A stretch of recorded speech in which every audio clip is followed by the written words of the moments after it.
Okay, the next thing I want to show you how to do is how to wind a bobbin, because you're always going to need that bottom bobbin, and sometimes you run out. You just have to make more.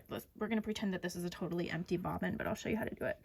So again, look at this little picture right here, just so you know how the thread should go.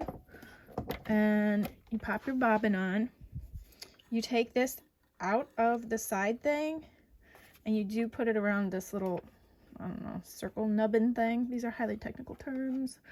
Then you would take the thread here around the bottom and bobbin in the direction that it shows. And you see this little nick right here. Just like it has a little divot, you want to have the thread go through there. And then you clamp it. So then you just press your pedal and it will start to wind the bobbin. So I'm pressing the pedal on the floor and it's gonna go round, round, round.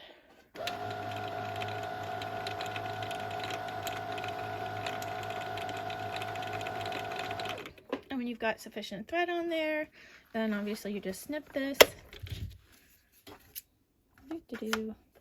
And now you have thread on your bobbin.